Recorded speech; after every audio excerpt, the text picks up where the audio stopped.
And welcome to the Filmstein Podcast, the podcast where we are challenged with trying to articulate a love for art and storytelling. Today I'm joined by my alpha friend, Lucy. Hello, everyone.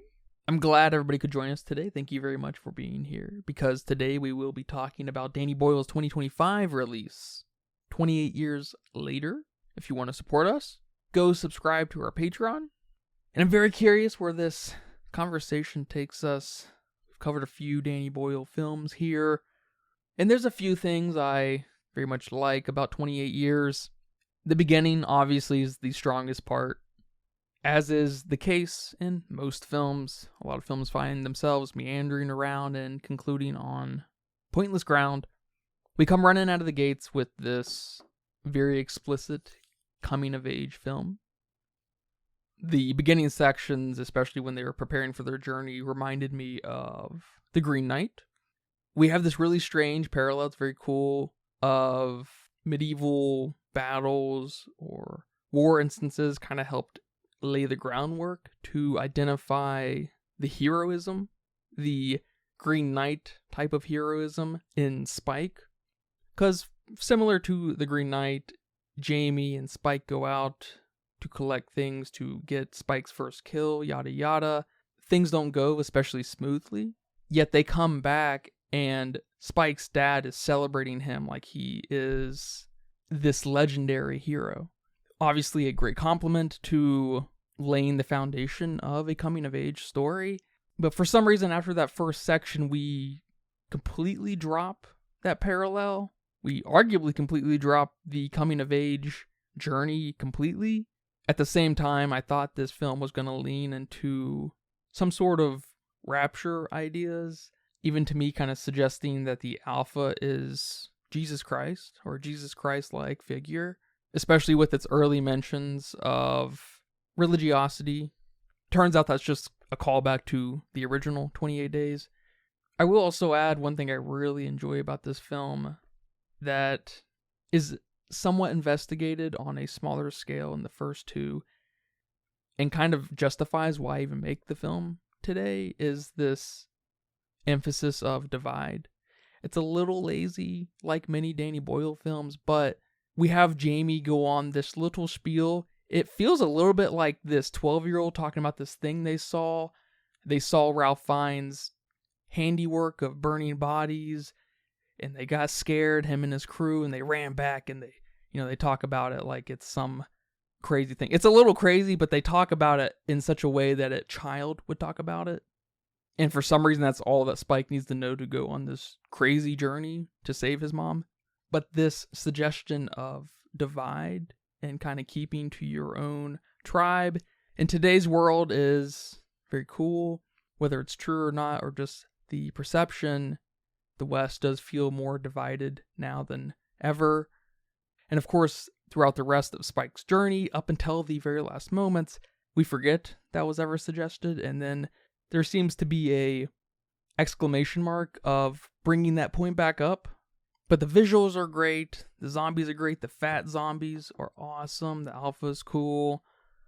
There seems to be some kind of organized zombie thing going on some level, at least in a wolf type way, where we have a pack.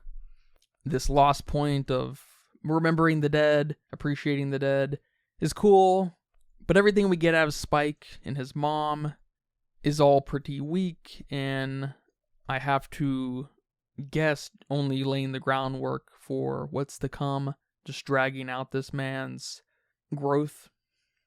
So I don't know, man, I'm very curious. What are your thoughts on 28 years later? Yeah, there's a lot I agree with you here, and some I disagree. I was very excited for this movie ever since we watched the trailer.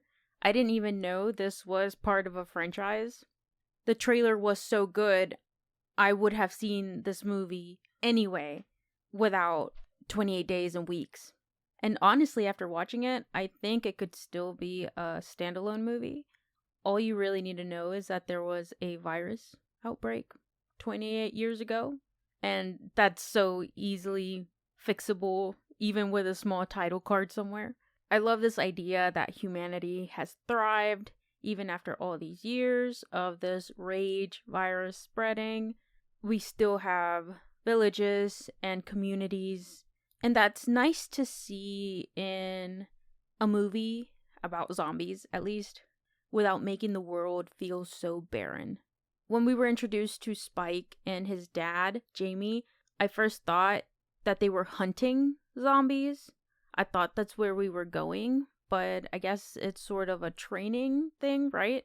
There's these different roles in the community. One of them happens to be the scavenger, and this seems to be some sort of ritual for the next scavenger.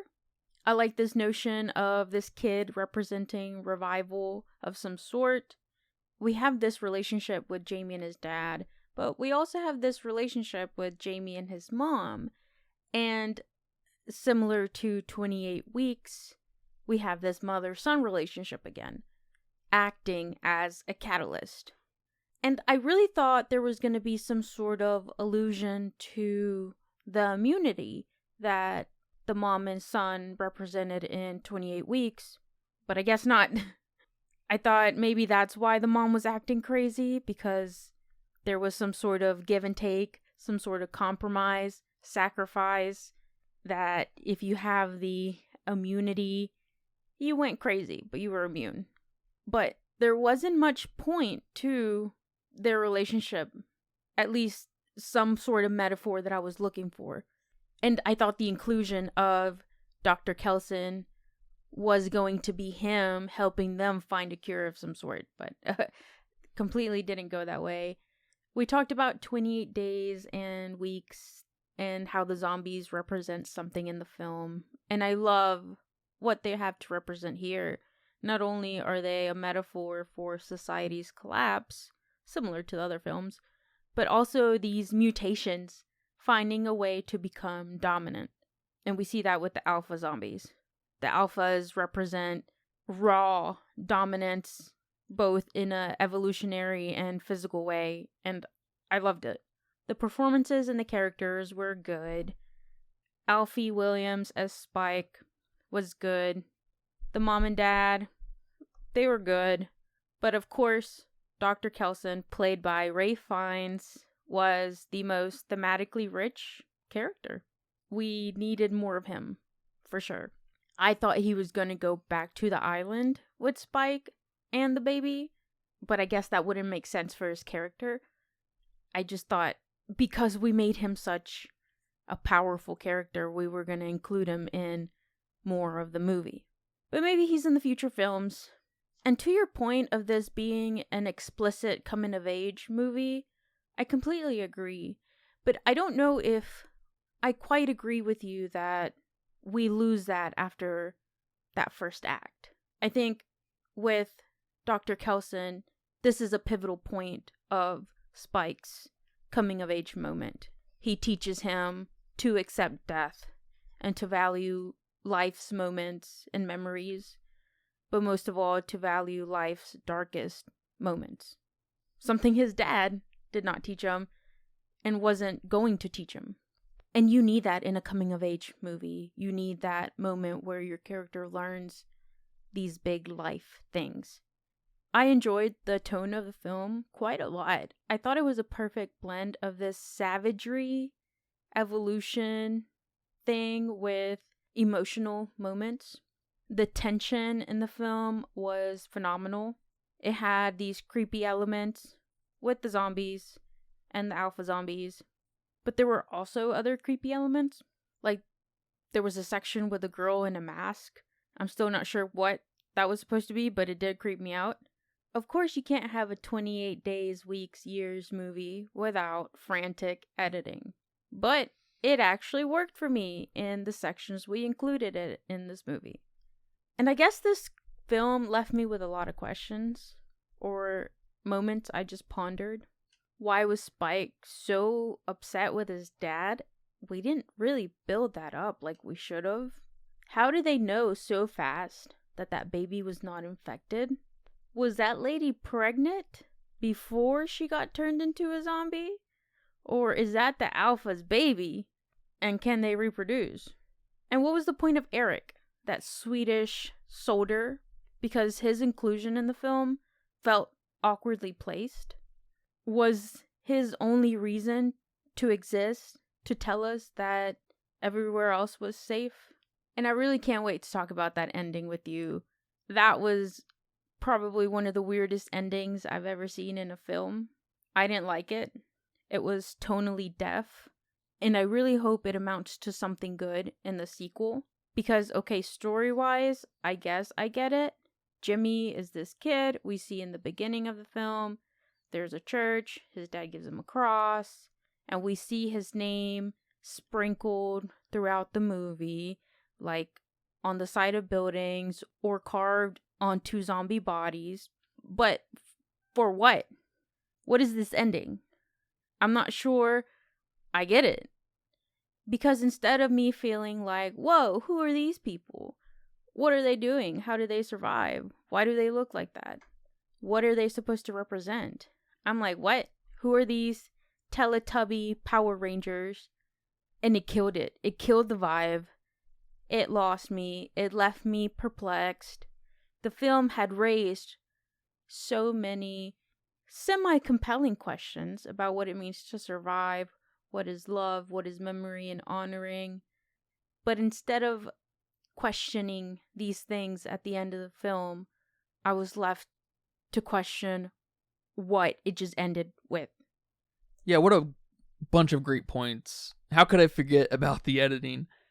The editing in the first film is obviously atrocious, and we get a similar echo here. It's a little bit more palatable, I guess, but it feels very much in the vein of editing for 3D, and I'm still not here for it, but it at least doesn't interfere with the movie.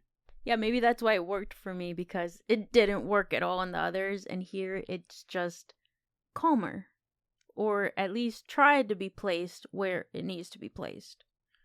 It was at least relegated to big movement sequences or action and wasn't used as liberally. To your point of this film staying in the lane of some coming-of-age story, I do kind of buy the parallel between Dr. Kelson and Spike's dad. There is this kind of fun idea of, yes, the mom is dying, and Jamie should be the one that puts Spike on the page of, your mom is dying, and it's going to be painful. And of course, he doesn't, and we do get this weird motivation out of Spike to go on this journey with his mom to go find Dr. Kelson. The motivation is very strange. And not unlike what we see with Dawn in 28 Weeks, it's just, the film is now all of a sudden going to say, this guy's a bad guy, so we are going to react in such a way that is going to get us away from them. When that's just not the case. Jamie's not a bad guy. He was caught kissing another woman, maybe doing a little bit more, I can't remember exactly. It's something to investigate, right? We don't just get pissed off and run away. Exactly. And yes, Ralph Fiennes as Dr. Kelson is out of this world. I don't know what makes this man so good on screen. His cartoon-like appearance mixed with this concern with remembering, respecting, honoring the dead is awesome. And Spike, in some form, I guess, is learning that philosophy or an older philosophy of remembering the dead. I will say I think the movement and the sequence of events is a little awkward, going from showing up, meeting Dr. Kelson, getting the diagnosis, to Spike placing his mom's skull on the top of the mound of skulls. Why was that? Because I also found it super awkward, but I couldn't place why. Simply the idea of how fast it happened, how fast you killed a person, burn them, polish their skull, and then hand it over to a kid. There's just no development happening within Spike in that moment, and it's a pivotal moment, like I think you said. This is Spike's moment to learn about the degrees of pain you can still go through, even when the world is hurting in the way it is. And that no matter what is happening in the world, you will still experience pain and grief. It's almost like the film is so obsessed with Ralph Fiennes' performance, the cartoon character, it forgets to do anything with Spike. Yeah, we needed that moment where the character transformation is earned.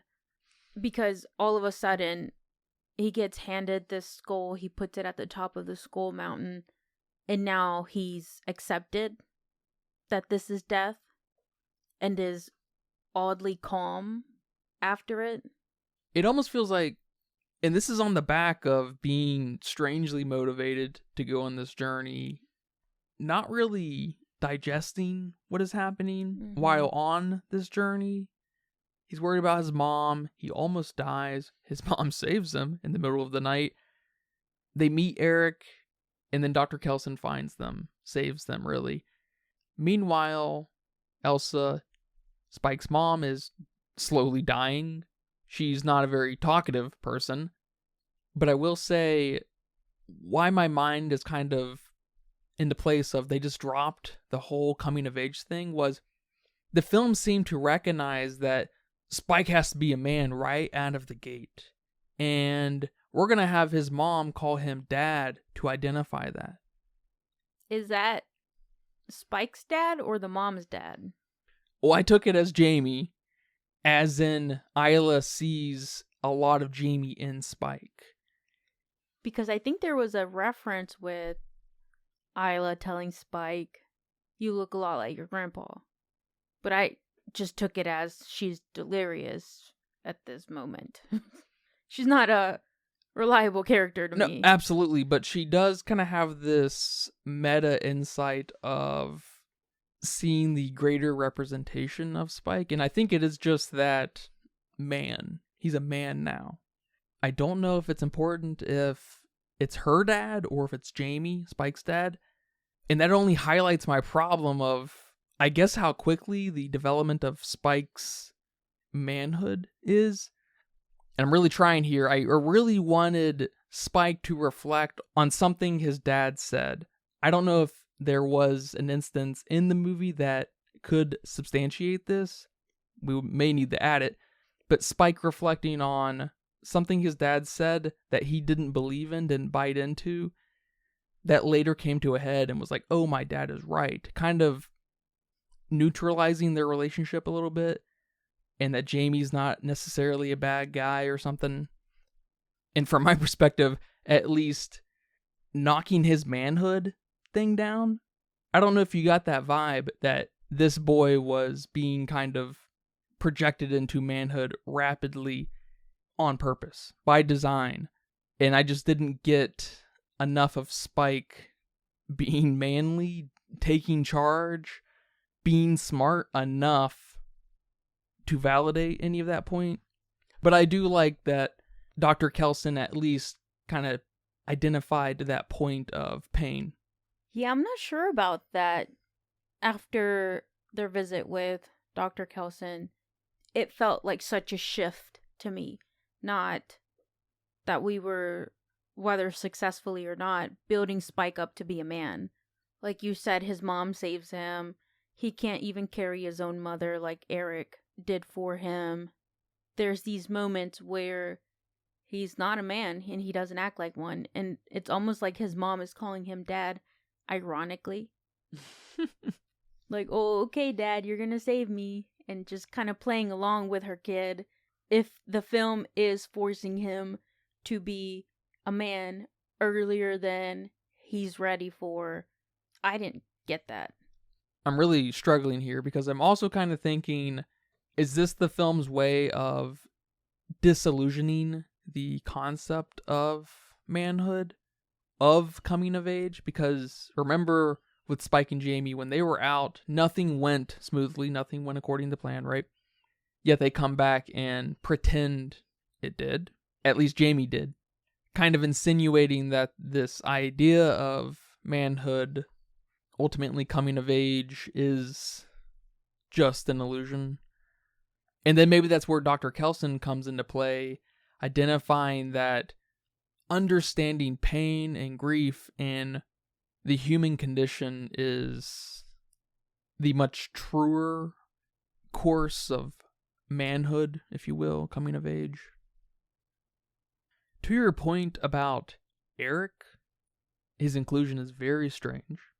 Extremely strange. It makes me think it's kind of in the vein of 28 Weeks, where America is this representation of trying to facilitate change.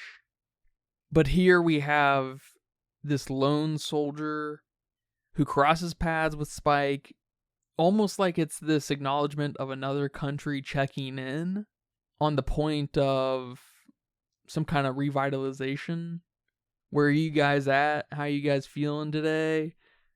Because to my point in 28 Weeks, I think there's this acknowledgement of revolution has to happen from within. And so now there's this global acknowledgement in 28 years later that we're not going to interfere, but we are going to check in on you. Because what does Erik add to the film?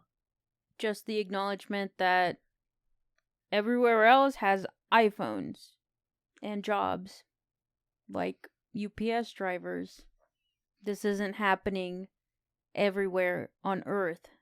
It's just happening, honestly, I don't know where. I know in their little island and that part of the mainland in 28 Weeks. We saw Paris infiltrated. Yeah, it looked like it was getting out of control big time in 28 Weeks. So is it all Europe and their tiny island? Is it a joke at the neutrality Sweden played during World War II, where we're not participating in the division and chaos of the modern Western world, and the filmmakers are just going to let you know that Sweden is still not participating in that chaos? It's no doubt a very strange inclusion. And if you were to subtract it from the film, to your many points before, I don't think anything would change. I do like your point, though, about this check-in from other countries. It starts to become jarring, at least Erik's role or placement in the film. Almost like they're being watched. I don't know why, but it gave me vibes of that Even Stevens movie. Don't know if you ever watched it, but they bring the family onto this island, but the family doesn't know they're being filmed. And they're on a game show type of deal. And objects are being placed to cause certain things to happen. And with you saying that other countries are trying to check in or however, it starts to give me that kind of vibe. And with the ending of the film, now that doesn't seem so crazy. That's kind of what I was about to say. When the circus comes to town, things in one way become very clear, and then things also become very cloudy. It's a very strange ending. When Jimmy and the circus and the Power Rangers, whatever they are, when they show up, my thoughts of religion came crashing back into my face, and I was just like, are we going to have kind of dueling, challenging, Jesus-like characters with Jimmy and the Alpha? I have no idea what that looks like or even means, but Jimmy and his crew kind of shined a light on, for me, of the greater point of the film and its division. And when you're in a world of division and lost, you feel like you're not welcome at home because you're just not part of that tribe. I don't think the film endorses it, but it no doubt suggests the temptation of being swooned by some radical organization. And it's kind of cool how it's positioned and how it subverts your expectations, because you're expecting Dr. Kelson to be the weirdo based off of the weird story that Jamie tells us. And he's a little bit of a weirdo, but he's also the most human person in the film, at least in a modern sense. Someone who appreciates the humanitarians, art, wisdom, intellect. So he's all of a sudden not the crazy one. He's actually a genius, too. Covering himself in, I think, iodine. And paralyzes alphas. Why don't they kill that guy? Yeah, I don't know. He'll stop being a problem. That's his neighbor. Samson, or whatever he called him. He's the drunk neighbor. Yeah, that ending was Jimmy trauma bonded with the Teletubbies, because that's the show he watched while his mom got and his house was infiltrated by zombies, and he never grew out of that. And that's why the screamo version of the Teletubbies intro song was playing while they were kicking butt. I was so taken out that I couldn't see into the metaphor of what this could possibly mean. That's funny. I was taken in. I was like, it all makes sense. I was like, did we switch to a different movie theater? I hate that this movie relies entirely on its part 2, part 3 nature, whatever it's going to be. It begs the question, why make a movie and not just a limited series or a show of some sort? Is this a part 1, part 2 situation? On some level, yes, there are supposed to be 3 of these. Okay. But we have such a lack of worldly setup, a lack of character setup. Yeah. Spike isn't anything. He's pissed off at his dad. He feels better than the people back home, maybe, because he's in tune with the suffering of the world. He's gone emo on us, maybe. Mm. And we get that storybook beginning and end with Jimmy, but why include him in the middle with these weird zombie etchings and his name on side of buildings, and I don't know where else it was referenced? Is he so weird that he's going around and doing that himself? That's where I think some of the religiosity starts to bleed into the film proper. I guess in part 2, I think he's going to be a cult of personality, this worshipped figure, a Jesus-like figure. And so it's probably his disciples or followers graffitiing his name around. And I love the suggestion of it because it plays with this fundamental part of suffering and the nature of temptation. But we didn't get much of Jimmy outside of him being a man of yellow and God, so maybe we get some kind of delivery in part 2. It's kind of like the Spider-Man animated films, especially the second one. It, in Spider-Man's case, is very good, but it's not complete. And it's so hard to navigate around what that means for that movie. Mm-hmm. There's a lack of completeness here. 28 years has nothing on Spider-Man enter the Spider-Verses or whatever they're called. But it is now dealing with a similar, I guess, cliffhanger. It's even less of a cliffhanger than the Spider-Man one. But well, it's supposed to be a cliffhanger. The cliffhanger is almost more of what the film is suggesting is the point more than what's to come, if that makes any sense. Yeah, it kind of reminded me of Wicked. Don't get me started on Wicked. Where there's this setup and sort of asking these questions, but we don't do anything with them. That's a good point. And the animated Spider-Mans feel more of a 7th Harry Potter movie, where there's the part 1, which is the first half of the book or whatever, and the part 2 is the later half of the book. But the Harry Potter films have actually spent 6 previous movies setting up the lore, the world building, that it's not as jarring as something like this or Wicked, even though this technically has 2 previous films that should have already set up a lot. You mentioned earlier something that I had completely forgotten, and it was that moment where Spike's mom saves him while he's sleeping on watch or something. And that kind of goes into my immunity theory, because she's immune and kind of in tune with these zombies, and that's why she woke up and saved her son. But I just hate that we don't really take that anywhere. Because I think in the second installment, there was something said about the mom in that film being kind of in tune.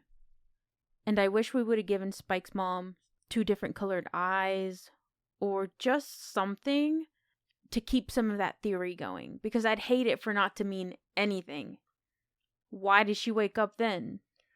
Yeah, you gotta wonder, are they gonna connect these films in any kind of substantial way or just representative ways? I'm not really sure, but maybe that will become clear with the 2 sequels that we're supposed to have out of this. Well, at this point, we better have them, because now I have more questions than anything. I kind of took that moment as more of a mama bear type thing to help identify their relationship. And I may have rolled my eyes at that moment when that crossed my mind, because we had such an awkward time getting them out of the little town. We could only be so lucky to have the immunity hybrid thing pop back up. But sort of to that point, in almost the inverse, we have these infected that are hybrid humans, or at least to a moment when they're giving birth. Oh, yeah. You've got to wonder, did these zombies propagate while being zombies?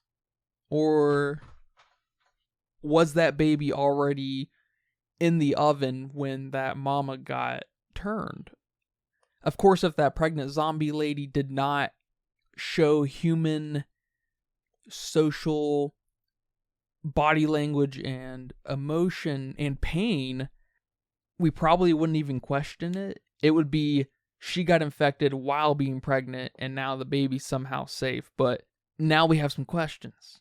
Did the act of that zombie lady being in labor bring her back to being a human? Because then I'm thinking, being in labor is the most trivial mammal act a mammal can do.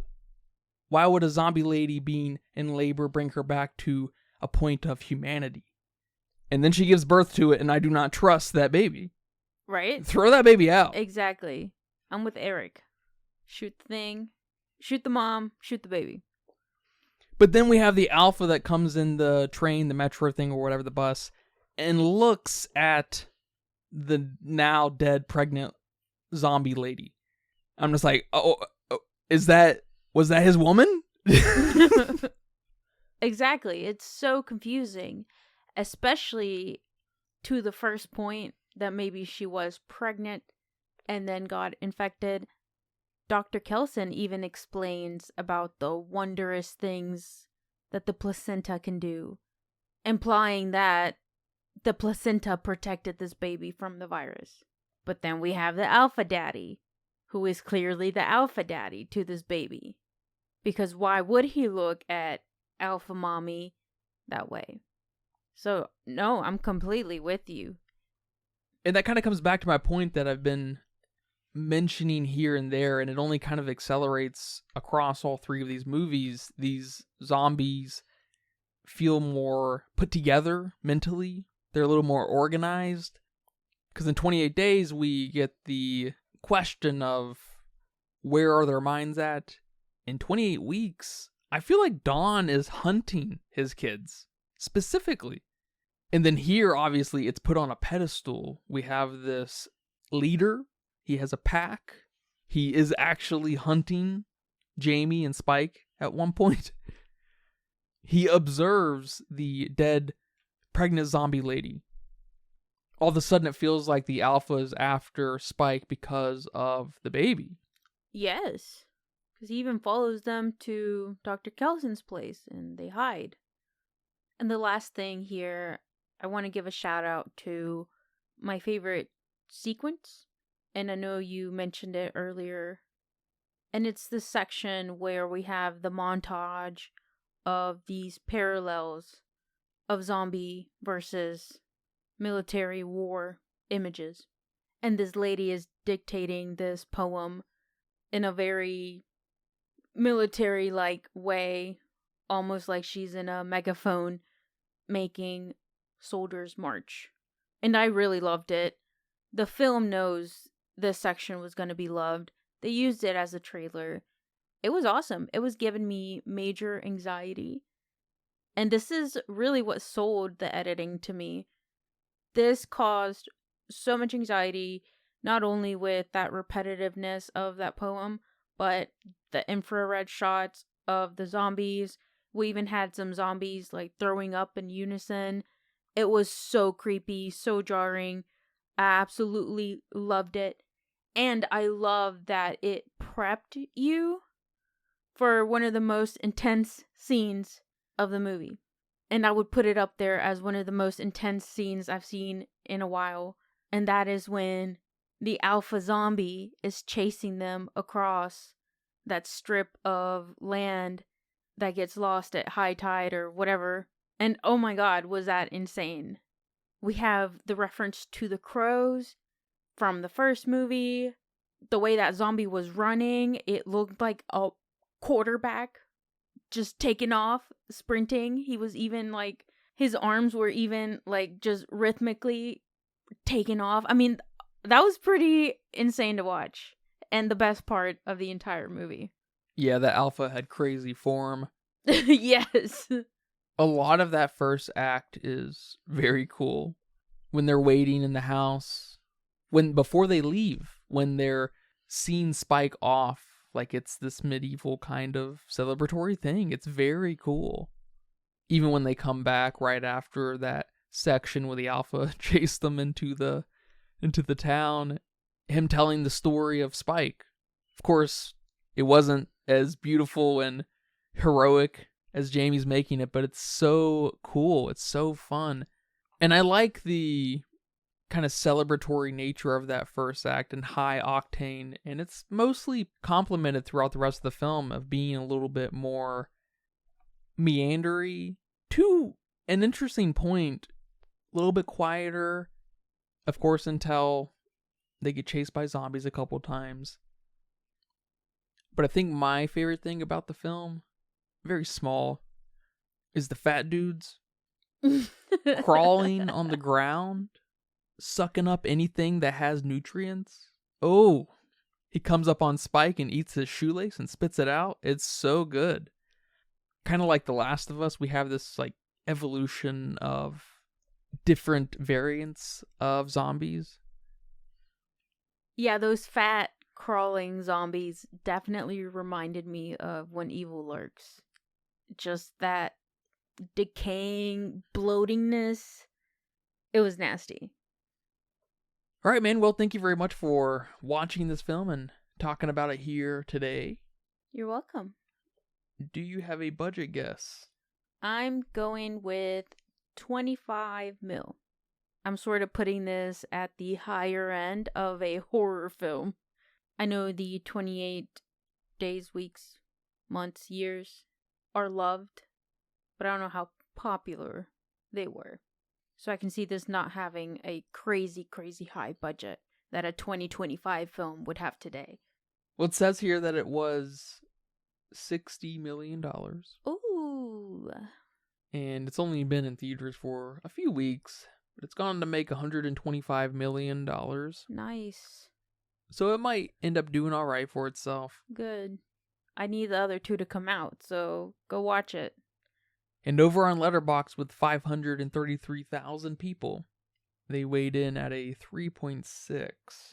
Yeah, I'm not too far from there. I'm giving this a 3. I had a great time watching this. It was an anticipated film for me. I'm not disappointed. Some awkwardness, some maybe plot holes. Like you said, a little too much reliance on the next films to explain this film. At least we think. But I wasn't mad at the performances. I wasn't mad at the characters. I'm okay with the setup. The zombie sections we got were good. They were suspenseful. I was sweating. I was anxious. I love that in a film. When you can make me hold on to the edge of my seat. And man, that alpha zombie definitely did.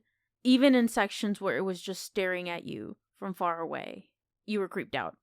That ending really brought it down for me. It really took me out. way too much that I couldn't see past what that could even potentially represent to the overall story. I didn't think the coming of ageness to this film was quite as messy, but I will agree that it was awkward, maybe not as earned in some sections as they should have been, but I could see a clear line of when Spike's mindset switched. Ralph Fiennes as Dr. Kelson was absolutely awesome. I really hope we get more of him. And again, that poem, that lady reciting that poem just stays in my head. And randomly I hear that just sort of like an alarm resonated in my head. And it's pretty cool. I really love that. I would definitely recommend this film to anybody. Horror lovers, zombie lovers. So 3 averages out the really high bits versus the really low bits of the film for me. Yeah, I don't know about Danny Boyle and Alex Garland for that matter. Their films have such a hard time speaking to me. I wish there was more of a focus on this division that I think they're building up. I wish there was more of a focus on xenophobia. I wish the motivation for getting Spike out of the place wasn't so awkward, and I wish it wasn't a story of manhood like I think it is, and just a story of grieving. There are a lot of things I'd like about it. I like this film way better than 28 Days or 28 Weeks. Way more entertaining, way better sections. The editing is cool at moments, especially that sequence when the alpha is chasing and the cuts go to instances in the past and the audio track and everything. It kind of reminded me of that moment where the guy in A Clockwork Orange has to keep his eyes open. There's this really effective sensation overload, not unlike what we saw in Warfare. I like the end. I like what it might imply. I like this weird undertone of some religiosity. I don't know what that is. Maybe it's just me. Ralph Fiennes is awesome in this. I don't know why he's so good on screen. Can we just get Ralph Fiennes in every movie? I think 28 Years Later is a solid 2. That's higher than I thought you'd give it. If it wasn't for everything outside of Spike and his mom, it probably would have been more in line with 28 Days and Weeks. But everything else outside of Spike is pretty good. But alright, man, thank you again for talking about this film, and thank you guys for listening to this episode of The Filmistines. I hope you guys enjoyed that. Remember, we post every Wednesday and Friday on all the free feeds like YouTube, Spotify, Apple Podcasts, Pandora, Patreon. Our next movie will be on Bong Joon-ho's film Parasite, the last Bong Joon-ho movie we haven't covered. I can't wait. I am definitely a Bong Joon-ho admirer, lover. His films are chef's kiss. So I can't wait. This is his popular one, right? This is regarded as his magnum opus. Okay. Bong Joon-ho's a lot like M. Night Shyamalan in my mind, but many times better. But what I mean is, Bong Joon-ho doesn't make my favorite movies, but man, he makes awesome movies. Sounds like you're just naming off some of my favorite directors. So please look forward to that. Remember to leave nice comments, thoughts, and ideas on our Patreon as well. Come subscribe, come write in, come request a film, come request a book. We appreciate all the support. Thank you guys very much. But until next time, take care. Bye-bye. Bye-bye. And that's a wrap for today's episode of The Filmistines. Thanks for tuning in and joining us on our cinematic journey. We hope you enjoyed the discussion and gained some new insights and perspectives on the world of movies. Don't forget to subscribe to our podcast on your favorite platform, especially Patreon, patreon.com/filmistines. And follow us on social media for more film-related content. We love hearing from our listeners, so if you have any feedback, suggestions, movie recommendations, or book recommendations, please feel free to reach out to us. Until next time, keep watching and keep loving the magic of movies. This is The Filmistines, signing off.